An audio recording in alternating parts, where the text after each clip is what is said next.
Bismillahirrahmanirrahim. Kita 5 menit saja ke depan berpikir, merenungi apa yang saya sampaikan.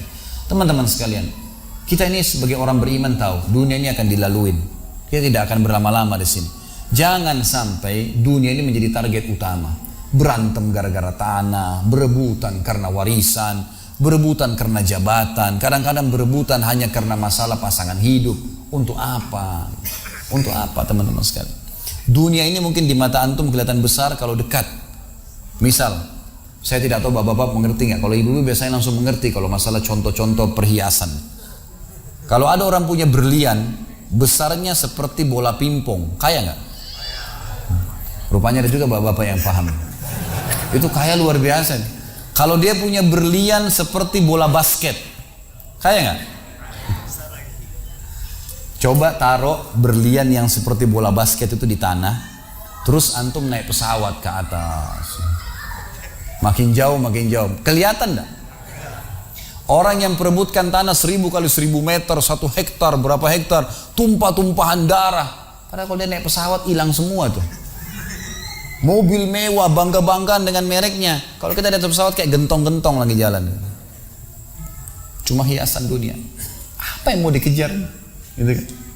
Seorang mukmin tahu dunia hanya fasilitas saja untuk mengejar akhirat. Akhirat yang abadi teman-teman. Akhirat yang abadi, kejar di sana. Walad darul akhiratu lahiyal hayawan, kata Allah. Darul akhirah, tempat akhirat adalah kehidupan yang abadi. Di akhirat kata Nabi SAW, kalau seorang mukmin masuk ke dalam surga, tidak ada capek, nggak ada gangguan orang, nggak ada sedih, nggak ada penyakit, nggak ada buang air besar, nggak ada buang air kecil. Makanan dan minuman yang dimakan ahli surga yang tidak dibutuhkan oleh tubuhnya akan keluar dalam bentuk keringat yang lebih wangi dari bau kasturi. Nggak ada lagi masa tua, nggak ada masa anak-anak. Semuanya berumur 33 tahun dan semua laki-laki akan kembali kepada poster ayahnya Adam 60 siku ke langit 27,5 meter. Dan semua perempuan kembali kepada poster ibunya Hawa 40 siku ke langit 17,5 meter. Nggak lebih ya daripada itu, dan tidak pendek tidak tinggi. Jadi teman-teman yang pendek nggak usah khawatir. Ini cuma dunia. Sampai orang beriman pun tahu kalau ada orang lahir dalam kondisi fisiknya luar biasa, matanya buta, telinganya tuli, tangannya, kakinya semua putus, gitu kan? Itu tetap bagi orang beriman punya nilai, karena itu cuma dunia. Begitu dia meninggal, jasadnya akan dimakan oleh tanah, sebagaimana sabda Nabi SAW, semua jasad kalian akan dimakan oleh tanah kecuali tulang ekor kalian yang darinya Allah akan tumbuhkan kalian. Di akhirat ditumbuhkan jasad yang baru. Itu yang akan hidup bersama kita di surga atau di neraka, gitu kan? Jadi ini cuma dunia sebentar. Untuk apa dikejar, teman-teman sekalian? Ingat, Nabi SAW pernah keluar dalam hadis Bukhari dari masjid beliau, kemudian beliau menggambar kotak. Lalu beliau mengatakan, inilah kotak kehidupan manusia. Seperti meja ini misalnya, inilah kotak kehidupan manusia. Lalu Nabi SAW menggaris dari luar kotak, di bawah kaki beliau, digaris, dilewatin kotak ini sampai melewati kotak tengah, di depan, panjang. Lalu kata Nabi SAW, ini angan-angan manusia. Ini angan-angannya. Angan-angannya melampaui kehidupannya. Lebih 500 tahun ke depan. Padahal umurnya cuma 60-70. Lalu Nabi SAW menarik dengan tongkatnya dengan keras dari sisi kanan garis kotak. Digaris dengan keras sampai terbongkar tanah itu digaris. Dan memutus garis tengah itu. Lalu beliau mengatakan, dan ini kematian yang akan datang memutus angan-angannya. Di Jakarta kemarin teman-teman sekalian, ini bukan nakut-nakutin, tapi di Jakarta kemarin begitu. Ada orang keluar dari mall, kisah nyata. Bawa kresek banyak sekali, habis belanja buat keluarganya. Mobilnya Masya Allah mewah luar biasa, super lux, paling mahal. Parkir, begitu melihat tukang parkir, alhamdulillah. Tukang parkirnya sangat senang nih, karena ini orang kaya, pasti kasih tip yang banyak gitu. Naik di mobilnya, di starter mobil, tidak pakai supir kebetulan, dia nyalain, mobil di depan ada, mobil di belakang ada, jadi terhimpit. Tiba-tiba orang ini tuh starter mobilnya diinjak gas dengan sangat keras, mundur ke belakang, nabrak mobil di belakang, hancur total. Tukang parkirnya pun tadi jadi marah, Pak, apa nggak lihat, ngambil marah-marah. Tapi anehnya orang ini gasnya terus kencang, gitu ribut, gitu kan? Maka tukang parkir curiga, dibuka pintu, orang itu sudah meninggal dunia. Teman-teman sekalian, pernah nggak orang ini berpikir dia akan mati pada saat keluar dari mall? Kalau dia tahu dia tidak bakal keluar ke mall tuh. Di depan mata saya pernah ada orang meninggal di rumah sakit ayah saya. Kebetulan di Makassar beliau punya rumah sakit dan itu di pinggir jalan raya. Sore hari subhanallah ada anak muda.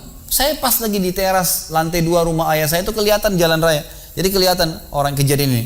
Ada anak muda lagi pakai motor, waktu itu motor baru dia jalan. Jadi jalurnya 2 jalur gitu kan. Rupanya motor ini motor itu dari arah sana. Kemudian di sini ada mobil pick up yang pelan jalannya gitu. Ada mobil truk pelan jalannya. Di belakang ini rupanya ada mobil truk pelan, di belakangnya ada mobil pick up. Mobil pick up ini mungkin kena terganggu. Dia bukan ngelewatin dari kiri, dia keluar ke jalur sebelah. Keluar, motor yang tadi lagi kencang, dia tidak sangka tabrak, meninggal di tempat. Jatuh tergeletak, motornya dibawa, dicek di rumah sakit ayah saya di klinik, ternyata sudah meninggal dunia. Saya lihat orang itu subhanallah tergeletak. Ada beberapa produk yang dia bawa di motornya. Lalu saya bertanya, saya muhasabah sendiri. Orang ini pernah berpikir nggak ya untuk keluar rumah tadi akan dia tabrakan, dia akan jatuh? Saya yakin tidak. Kalau dia berpikir dia tidak akan keluar dari rumahnya. Tapi begitulah ajal kalau datang teman-teman sekalian. Kalau datang tidak akan terlambat sesaat atau berkurang sesaat. Harus pahamin, gitu kan? Jadi jangan sampai kita berlebihan. Saya tanya teman-teman, Anda jujur jawab. Kalau seandainya Anda ke dokter, lalu kemudian dokter mengatakan, maaf Pak, Bu, umurnya tinggal 2 minggu menurut ilmu medis. Ini ada penyakit parah, tinggal 2 minggu. Dokter nggak bisa obatin lagi.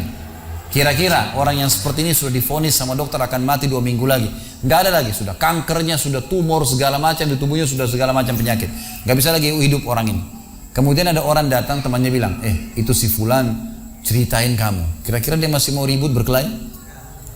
Itu orang tuh mau mengambil hakmu, masih mau mengebut lagi?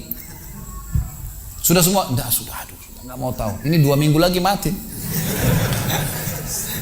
Semestinya teman-teman enggak usah tunggu vonis dokter nih. Siapa yang bisa jamin sekarang di masjid ini teman-teman ada dari tembok ini tiba-tiba malaikat maut, saya lihat antum tidak lihat, roh saya tinggal dikenang. Khalid Basalamah pernah ceramah, selesai. Dan Anda juga bisa begitu setiap saat. Bagaimana orang bisa tenang nih dalam kemaksiatan kepada Allah sementara setiap saat malaikat maut bisa datang jemput dia dan ada hisab semuanya. Ini bahaya sekali. Baik, saya pernah mengadakan pelatihan teman-teman sekalian di masjid yang besar. Masya Allah mungkin seperti ini malah lebih besar. Lantai 2 juga seperti ini dan penuh. Di lantai 2 itu ada banyak ibu-ibu akhwatnya. Saya bicara masalah kematian selama 2 jam materi lengkap. Kemudian setelah itu sebelumnya saya bilang sama panitia tolong supaya lebih hidup suasananya, siapkan kebutuhan jenazah, meja, kain kafan, sama menyan-menyannya semua. Kemudian di sebelah masjid buatin liang lahat. Baik Ustaz, dibuatlah. Selesai saya ceramah 2 jam, saya bilang, Bapak Ibu sekalian, saya mau ajak Anda 5 menit coba menjadi jenazah. Ada yang mau? Sempat ada yang angkat tangan depan saya. Kebetulan ini teman kita ini, saudara kita tukang batu. Adiknya dia kembar anak SMA sering ikut pengajian saya gitu. Dia hadir juga. Dia bilang, saya Ustaz. Baik, silahkan. Pak, saya minta tolong satu hal ya. Kalau Bapak naik nanti di atas meja ini, dibungkus dengan kain kafan oleh panitia, tutup mata Anda dan bayangkan Anda sudah mati dan dengarkan apa yang saya ucapkan. Baik Ustaz, baik. Saya juga bilang sama panitia di atas masjid waktu itu, ibu-ibu, silakan kalau ibu mau coba, panitia tolong bantu. Saya sudah pandu waktu sebelum pengajian. Ringkasnya adalah dia naik. Subhanallah, begitu dia naik, Bapak Ibu sekalian, orang ini naik di atas meja, begitu tutup matanya dan ditempelin kain kafan di pipinya. Ini kain kafan asli kita beli. Ditempel di pipinya, langsung dia nangis. Nangis dia, terisak-isak.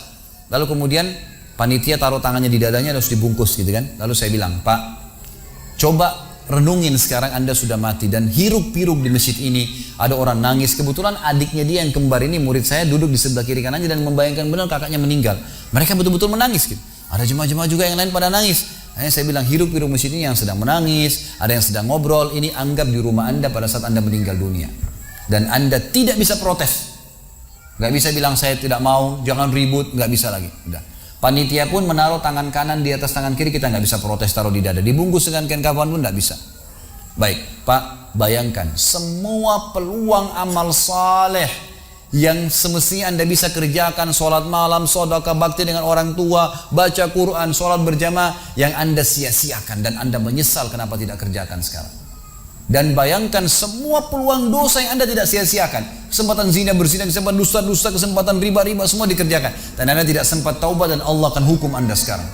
Itu Bapak Ibu sekalian, saya tidak karang-karang dia sampai nangis-nangis Bapak ini. Terus dia nangis. Lalu saya bilang, tolong panitia datangkan geranda jenazah. Datangkan. Baik Pak, sebentar lagi kami akan angkat badan Anda di geranda ini dan kami akan bawa Anda ke liang lahat sebelah masjid. Diangkatlah dia. Saya bilang, Pak, renungin, resapi tubuh anda kesentuh dengan geranda ini, gitu kan. Ditutuplah lalu dipikul. Lalu saya pandu pakai mic, saya bilang, Pak, inilah detik-detik terakhir anda bersama kami. Terus sesalin perbuatan-perbuatan dosa yang anda pernah lakukan, peluang-peluang ibadah yang anda sia-siakan. Sampai tiba di luar masjid, saya turun ke liang lahat, saya buatin sendiri tanah, kemudian saya buatin kubangan, lalu diturunkan dia. Setelah diturunkan, saya suruh tutup matanya, kemudian ditutup dengan kain. Saya keluar, lalu saya pakai mic, saya bilang, Pak, buka matanya. Inilah rumah anda sekarang. Walaupun rumah anda 1000 kali 1000 meter di dunia, kembali ke 1 kali 2 meter. Ini tempat anda sekarang. Dan sebentar lagi malaikat akan datang menanyakan kepada anda pertanyaan-pertanyaan yang anda sudah tahu. Selesai. Berapa mungkin sekitar hitungan detik. Ini semua proses kurang dari 5 menit teman-teman sekalian. Lalu saya bilang, buka. Dibuka kain tersebut. Lalu saya bilang, teman panitia bantu. Bapak ini keluar. Keluar dia. Waktu dia keluar dari kuburan, liang lahat itu teman-teman, sempoyongan. Kayak orang yang sudah pusing gitu. Keluar. Kemudian saya bawa ke masjid, saya pegang tangannya masuk ke masjid, duduk. Lalu saya kasih mic, Pak, tolong ceritakan pengalamannya kepada jemaah jadi jenazah 5 menit. Itu dia pegang mic, gemetaran. Ustaz, saya tobat, saya durhaka sama orang tua, saya nggak sholat, saya begini. Ini dia lupainnya ada ribuan jemaah depannya nih. Dia nangis-nangis, sebutin semua kesalahannya. Semua pada banyak ikut nangis. Dia kayak orang ketakutan betul, gitu kan? Baik, selesai. Saya panggil siapa lagi yang mau coba, 2, 3, 4 orang, rata-rata semua begitu keadaannya, gitu kan. Alhamdulillah mereka sadar seketika pada saat itu. Lalu kemudian saya bilang penutupan, ada bahkan ibu-ibu yang coba di atas pingsan, ibu itu. Kita bukan nakut-nakutin, tapi memang saya praktekin. Lalu saya bilang begini, Bapak Ibu sekalian, sebagai penutup acara saya bilang pada saat itu, bahwasanya ini hanya praktek jadi jenazah, tapi ini ya akan datang satu waktu anda dibungkus kain kafan tidak bisa kembali lagi. Sekarang masih bisa kembali beramal soleh. Dan ini pernah diperingatkan oleh Hasan Basri rahimahullah. Beliau pernah ngantar jenazah diikuti oleh seseorang. Lalu Hasan Basri tanya, wahai fulan, kalau seandainya jenazah ini tiba-tiba hidup sekarang, apa yang dia kerjakan? Kata orang ini, tentu dia akan sholat, dia akan puasa, dia akan ngaji, dia akan kerjakan ibadah-ibadah. Kata Hasan Basri, kenapa? Dia bilang karena dia sudah mati, dia tahu nilainya ibadah itu. Kata Hasan Basri, yang kau ucapkan benar, tapi yang di depan matamu ini tidak bisa hidup lagi. Kamu sekarang masih hidup, kerjakan seperti dia kalau dia hidup. Jangan tunggu itu, gitu kan? Ingat teman-teman, pujian teman, ancaman teman, atau orang sekitar kita, hanya sepanjang lidahnya. Kamu hebat ya, kamu kaya ya, kamu gagah ya, kamu cantik ya, sepanjang lidahnya demi Allah. Mau apa itu? Apa yang mau direbut? Orang-orang setengah mati sholat malam sejam 2 jam, besok ceritain ke orang hanya butuh pujian sepanjang lidah dia. Untuk apa? Teman-teman yang suka riak nih, saya ajarin caranya gampang. Ada caranya gampang. Kalau anda besok pagi mau cerita kepada teman-teman anda di kantor atau tempat, saya tadi malam sholat malam, gak usah tunggu besok pagi setengah mati, ngantuk-ngantuk nanti malam bangun. Jam 2 malam sebentar datangin rumah teman yang jadi target, ketok pintunya, nih saya mau sholat, lihat ya. Selesai, gitu kan. Untuk apa nunggu besok setengah mati, gitu kan. Gak ada gunanya riak, pujian orang sepanjang lidahnya, jangan, gitu kan. Gak ada gunanya. Jadi teman-teman sekalian, sadarilah mati akan datang dan jadilah seperti Bilal radhiyallahu anhu, sahabat Nabi yang mulia. Waktu ditanya, "Ma ra'yuka bil maut?" Apa pendapat anda dengan kematian? Kata beliau, "Marhaban bil maut." Selamat datang kematian. Apa yang saya mau takutin? Apa yang dia mau takutin kalau selama hidupnya dari bangun tidur sampai tidur semua ketaatan? Pastilah terbalik, orang rindu, gitu kan? Orang mukmin itu rindu. Waktu terjadi perang Yarmuk tahun 14 Hijriah. Waktu itu dipimpin oleh Khalid bin Walid dengan di situ di dalam pasukan ada Sa'id bin Zaid. Sa'id bin Zaid salah satu yang dijamin masuk surga. Teman-teman bisa nonton serialnya di website di www.khalidbasalamah.com, ada serial sahabat. Saya ceritakan di situ ceritanya. Jadi kata Sa'id bin Zaid, waktu kami berhadapan dengan pasukan Bizantium, Romawi, Nasrani ini, mereka jumlahnya 120.000 orang, dipimpin oleh pendeta-pendeta dengan salib-salib yang besar dari emas. Lalu mereka memukul pedang-pedang mereka di perisai mereka sambil melantunkan yel-yel mereka sehingga membuat kami pun sempat nyali kami ciut, gitu kata Sa'id bin Zaid. Lalu subhanallah datanglah Abu Ubaidah bin Jarrah, pimpinan perang yang lain, mengatakan, ya muslimin beginilah, begitulah, semangatlah, pahala jihad disampaikan. Lalu tiba-tiba ada satu orang yang membakar semangat kami. Satu orang, dia datang mengatakan, wahai Abu Ubaidah, pimpinannya, wahai Abu Ubaidah, saya sekarang sudah tidak sabar, mau mati syahid, saya mau masuk sekarang ke sana. Gitu kan. Ada pesanmu untuk Rasulullah SAW? Ada pesan tidak untuk Nabi? Saya sudah tahu saya akan mati nih. Kata Abu Ubaidah, sampaikan salam kami dan kami memperjuangkan agamanya. Orang itu pun masuk ke pasar, ke musuh sendirian. menembus musuh tersebut sampai mati syahid. Kata Sa'id ibn Zaid, suatu saya lihat semangatnya orang tersebut dan tahu yakin dengan janji Allah benar, maka saya loncat dari kuda saya lalu saya tunduk, kemudian saya membaca Allahu Akbar lalu saya menyerang musuh. Semenjak itu rasa takut saya hilang dan akhirnya kami memenangkan peperangan. Jadi memang teman-teman sekalian, mati itu akan dilaluin. Dan memang mati sebuah pintu, kita harus laluin. Tanpa mati tidak bisa. Tapi orang beriman tahu, mati itu justru kebahagiaan buat dia. Karena semua yang bertahun-tahun dia kerjakan, dia akan panen di sana. Semua kehidupan abadi ada di sana, maka dia rindu dengan mati.